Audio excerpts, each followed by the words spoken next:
Hey guys, it's M4J here and welcome back to M4J Logistics here on Euro Truck Simulator 2. We have a crossroads that we've come to. Do I take out a bank loan and buy my own truck and have the freedom of exploring the rest of the map of Europe? Or do we continue just a little bit more taking job market jobs and driving other people's trucks just to raise a little bit more money? For context, we've currently got £58,000, and I believe if I go onto world map,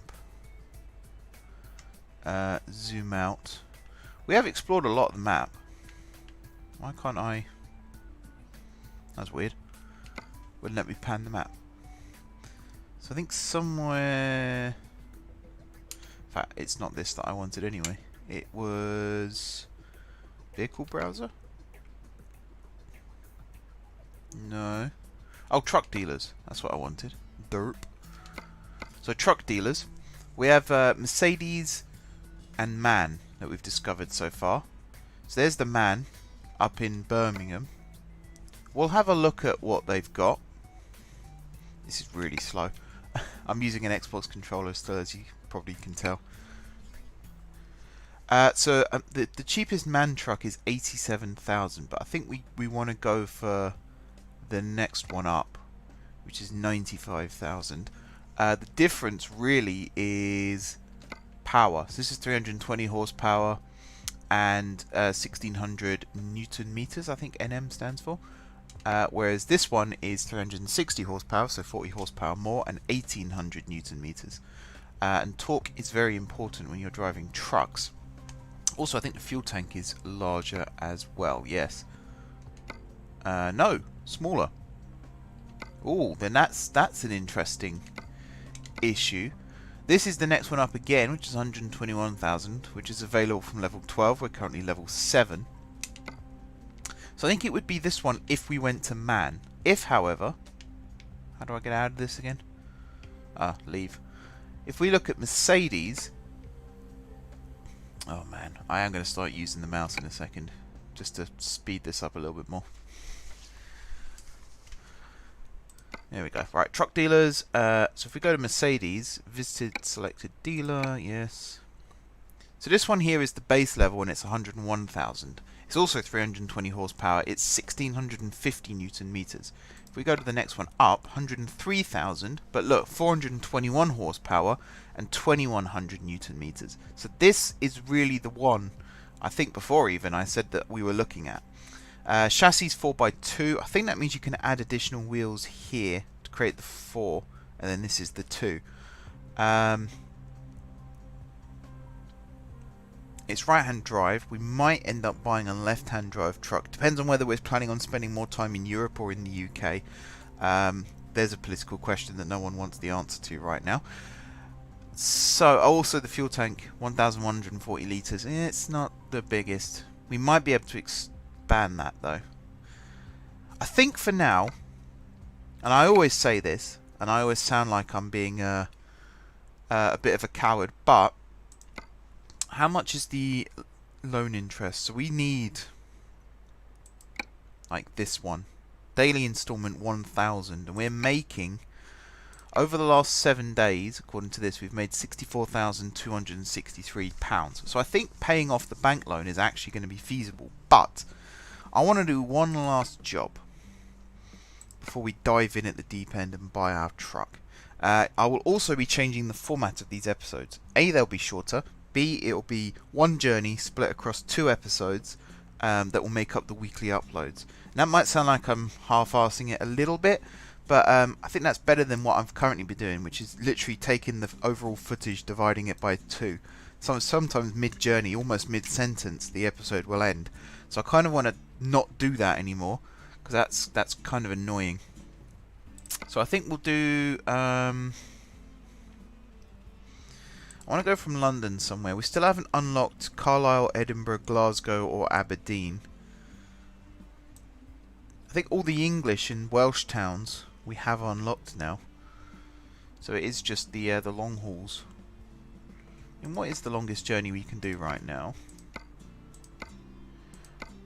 I have done a little bit of grinding off camera as well, as you've probably noticed.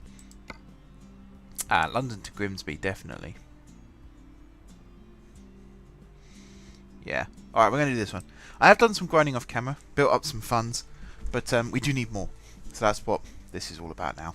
Building up additional funds. Alright, what are we hauling? That almost looks like a nuclear flask container. I'm pretty sure it isn't, because I think it's illegal to travel on the roads with those nowadays. It has to be done by train.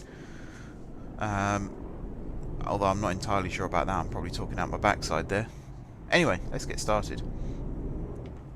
So yeah, London to Grimsby. Depending on when this goes out, I think this will be going out the week after I've recorded it. But Stevenage just played Grimsby in the league and got their first league win of the season. I'm actually sitting here in my Stevenage shirt recording this, so apologies to the good people of Grimsby for rubbing your face in it. But like I said, first win of the season, so it's a big deal for us Stevenage fans. Really big deal. It's middle of October when I'm recording this, so that gives you an idea as to how bad Stevenage have been this year. But I'm not going to bore you about football, because I know not everyone who watches my videos likes football. And I also know a lot of people that watch my videos don't understand why I like football, which is always that weird thing. It's as I've said to a few people now. A lot of people who like my transport type videos have asked me on streams and in video comments, like, why do you like football so much? And then I always reply, why do you like transport so much? Because at the end of the day, it's a fad. Well, it's not a fad. It's a passion. That's probably the right word for it. It's a passion. Football is one of my passions. I like football almost as much as I like railways. Nowhere near as much as I like theme parks, mind. But you know, it's just that thing. I like football. I like looking at the stats. I like watching matches. I like seeing structures of tactics and all that kind of thing. When you break football down to its bare bones, it does sound a bit Neanderthalic. Like, get the ball, put it in goal. Simple. But the way in which it happens, particularly when you look at master tacticians and how they set their teams up, it really is. It's like chess almost. How you set up is just as important as how you play. So yeah, that's why I like football. For those of you who are wondering, that is why I like football. Right, we can speed up now to 60 miles per hour.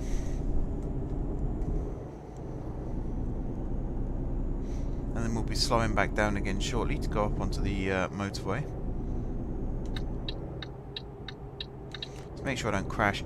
On camera, when I'm recording, and I don't want to jinx myself right now, but I tend to be a lot more careful than off camera. Particularly off camera, I'm talking about other things at the same time. So I'll be on Discord, or I'll be... whoopsie doodle.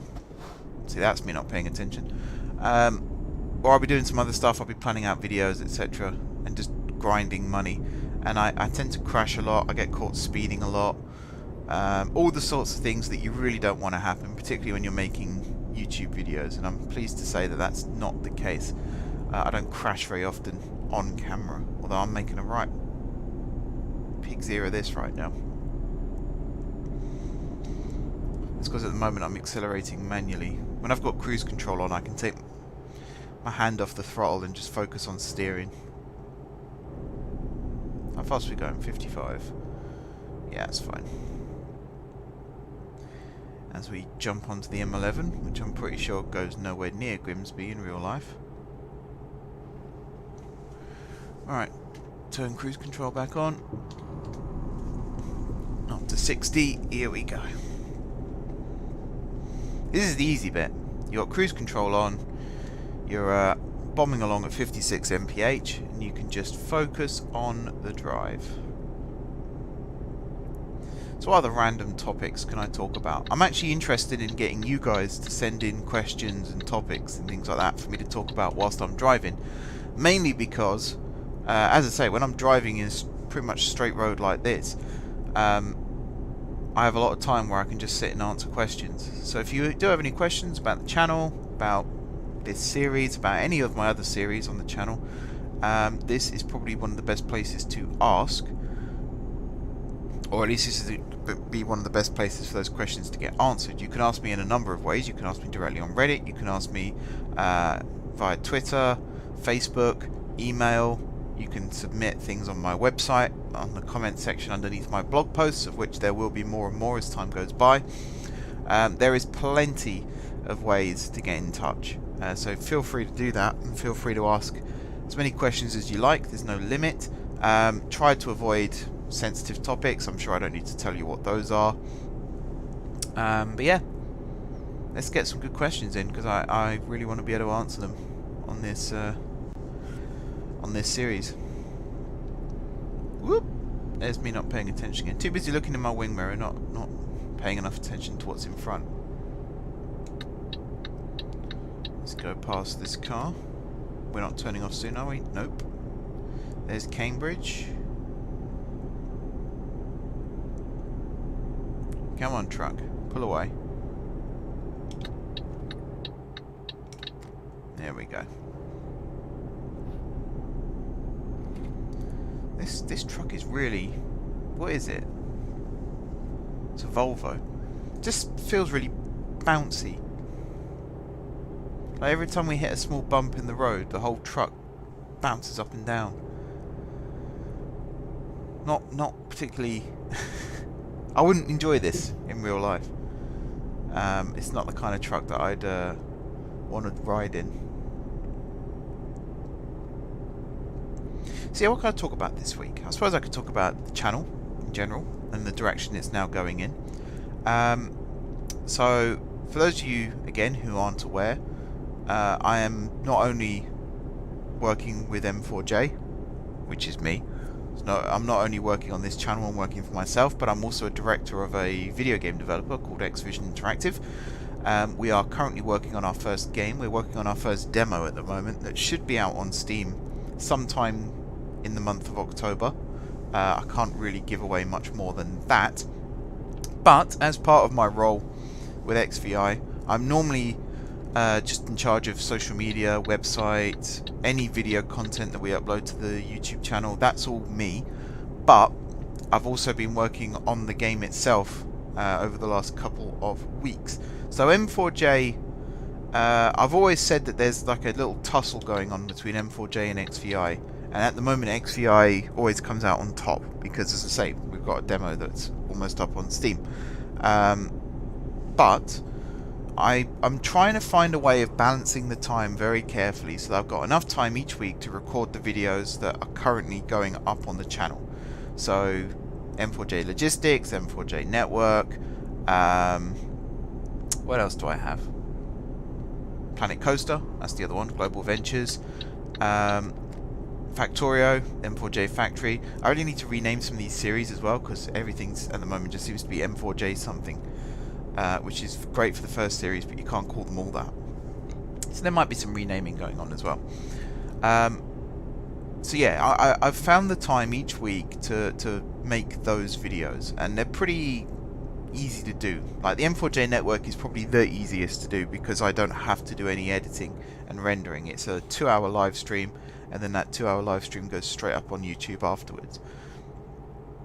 But this series was the one that fell by the wayside, and I do apologise for that.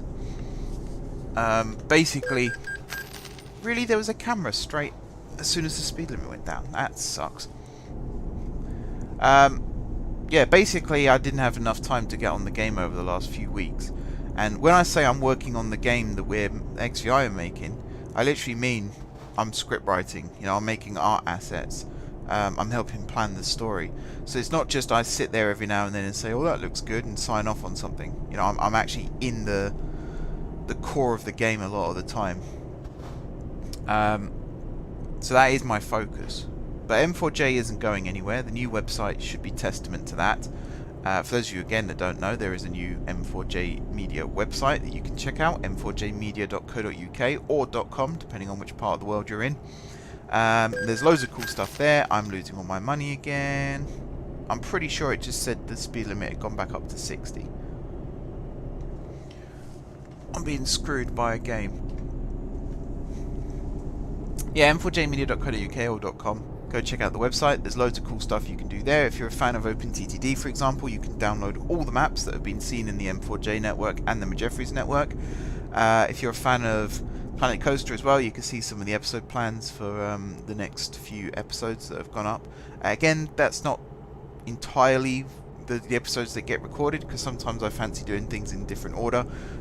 It tends to be by the time that video goes live, I have switched around the order so that it makes sense. Doesn't always happen, but I try to keep on top of things. And there's a few other things there. You can watch all my other previous series. You can watch my Twitch streams on there. Haven't streamed on Twitch for a few weeks now, but I will get back on there at some point. And you can also leave ideas and suggestions for future episodes in all current running series. So again, do check that out. I do strongly recommend that you check that out. What else can I talk about? Social media. I'm trying to get more active on social media again. I've come up with a good... Well, I haven't come up with a good way. Someone else came up with a good way. So I was scheduling my Reddit posts using an app called Cronit, which I really like. For those of you who don't know, I think it's cronit.us. And it's a guy who's... or a person, I don't actually know their gender, a person who has made an open source Reddit post scheduler. So you can go on there. I think your default limit is 5 posts per day, and then if you support the person on, I think it's Patreon or PayPal, I can't remember which one, you can get your limit increased. So I had to get my limit increased because I was posting way more than 5 a day at the peak. But basically, you go on there, you schedule your post, you choose which subreddit or Reddit community that it gets posted on, you choose a date, you choose a time, and you can schedule comments to appear underneath it as well. And then at that date and time that you specified, your Reddit post will appear in the Reddit community that you asked it to appear in, which is awesome. So I was using that a lot, and you might have seen my test posts that I did a couple of months ago now to test that. But I also found another website called If This Then That, or IFTTT, which now takes those Reddit posts and transfers them into a Twitter post, and then also takes that Twitter post and transforms it into a Facebook post on the Facebook page. Now, I don't know if the Facebook post works. Like, I know the links work, but I don't know whether or not, because the thing I like about the Reddit to Twitter one is it has the name of the video still, and then it has a link to the YouTube. But because the Facebook one is a link to the Twitter post, I don't know how easy that is to kind of work out. Whoops, I missed my turning. That's dumb.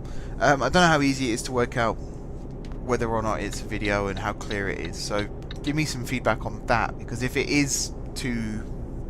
if it's not too obvious what it's supposed to be, then what I'll do is go on and change it so that it posts directly from Reddit to Facebook. The reason I did Reddit to Twitter and then Twitter to Facebook is I'm always tweeting. So if ever something's going on, if a stream is delayed or something like that, I'll always post it on Twitter, and not always on Facebook. So it was mainly to get those tweets onto Facebook. But the downside to that is there's no variables involved, so I can't say if you post it from Reddit to Twitter then also post to Facebook. The only thing I could do is then take the tweet and put it on Facebook. But I might just change my style, and instead of posting it to Twitter first, I'll post it to Reddit first and then drip through to both social media from there. I'm also looking at ways at the moment to post directly from YouTube onto Reddit, and then onto Twitter, and then onto Facebook. So I'm coming up with better ways to publish my content, in other words. And that will be on the M4J Gaming Reddit community, which you can find a link to in the description, I believe, as well as to all my other social media. I think that's it in terms of social media promoting. I'm being a little bit more careful now about really shoving my content in people's faces, particularly the social media side of things, because ultimately it's a choice.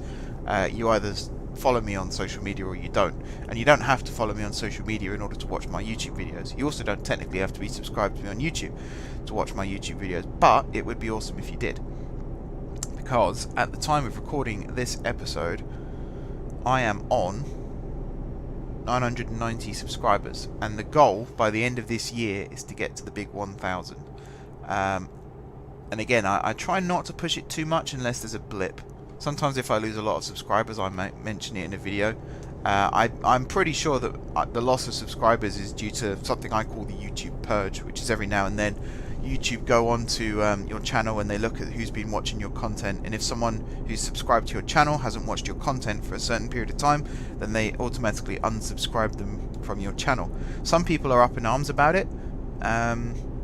Me personally, I'm not too bothered, because I want people who subscribe to my channel to be genuine viewers and not just people who do it as a token. So I'm okay with it, really. I get a little nervous sometimes when like 12 people disappear from my channel overnight, because you do want those people to continue watching your content, but at the same time, if they're not watching my content, then I'm okay with them being unsubbed, because if they were fans of the channel, then they can just resub. That's absolutely fine. But yeah, I try not to push too hard about YouTube subscribers. The only reason I'm bothered about it right now is not to do with monetization, which is what a lot of people assume. Because 1,000 subs, as you know, the guidelines changed, was it 2 years ago now? And then I was part of a network and I was monetized, and then overnight I lost that status because of the change in the guidelines. It's not because of the money. It's not because of the money that I want to get to 1,000 subscribers. It's basically because when you drop below 1,000 subscribers, you fall into that category of potential spam channel. And even though I think I was on 800 subs at the time, so I wasn't just a new channel with 6 subscribers, 3 of which were my grandparents kind of thing. But at the same time, I also wasn't above 1,000 subscribers. So I've felt like I've lost my status on YouTube because of that. So getting to 1,000 subscribers would mean a lot to me, because I first of all, it's a major milestone on the channel. I've never hit 1,000 subscribers before, so that's a big deal. But also, it just gets you that feeling of belonging again. YouTube would not acknowledge your existence when you get to 1,000 subscribers, and I can have access to audio libraries and things like that that I actually lost access to when I was demonetized. So that's why I'm interested in getting to 1,000 subscribers, because you feel a lot more established when you get to that number. Plus, I've been doing YouTube for 6.5 years now, so getting to the first big milestone after 6.5 years is a big deal. And I do hope that the next milestone doesn't take another 6.5 years. But that's not, it's not really under my control right now. So yeah, I don't like moaning about it anymore. I used to moan about it a lot, and I'll hold my hands up to that. And I kind of used to, pretty much every video I'd ask, why haven't I got to 1,000 subs yet? Whereas these days I'm a bit more relaxed about it, I'm a bit more chill about it. It doesn't bother me as much as it used to.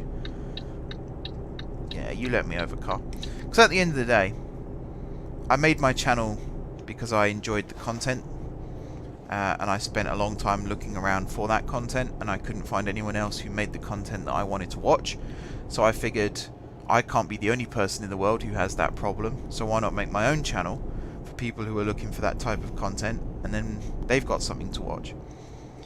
So that's the birth of my channel, and I've met a lot of people through this channel who really just wanted...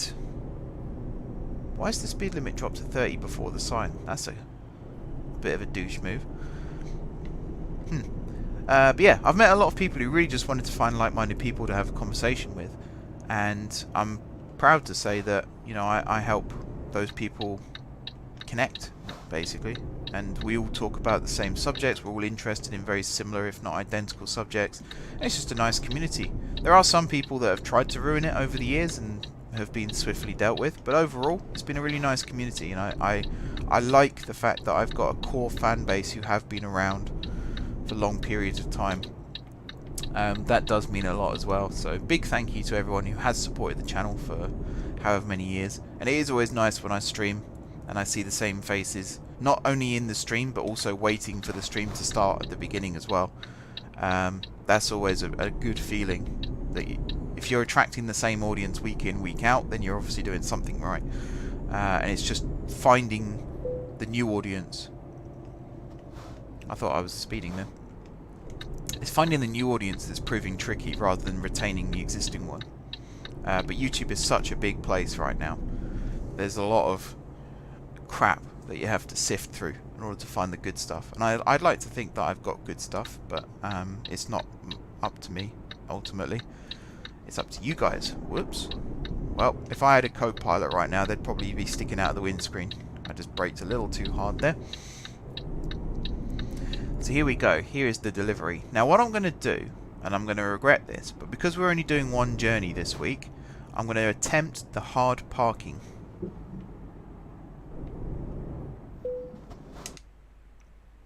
So I'm going to do this one, because we get 90 XP, plus I think we get a little bit extra money. And it's just nice when you pull it off.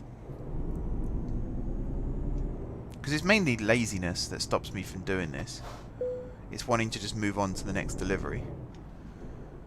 I do understand the whole, particularly when you're reversing, and you want the trailer to go in a specific direction, you steer in the opposite direction to the one you want it to go in. I do know that. It's one of those logic puzzles that I used to do as a kid. So here, I want the truck to go to my right, so I steer to the left. And there you go.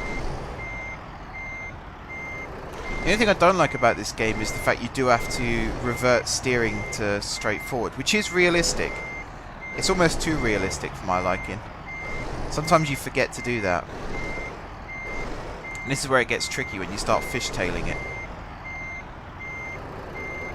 There we go. Now we'll steer this way.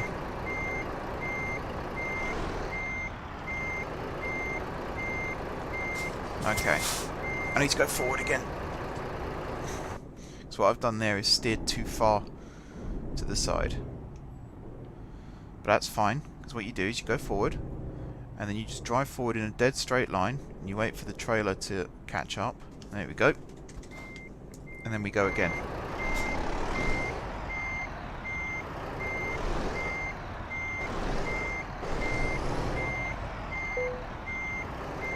It's kind of like parallel parking. You use the wing mirrors as a guide when you're parallel parking. For this, it's like the back wheel of the trailer. So here, as soon as that back wheel... that's me steering the wrong way. As soon as the back wheel is level with the edge of the white box, that's when you know it's time to straighten up. But I think I've whiffed it again.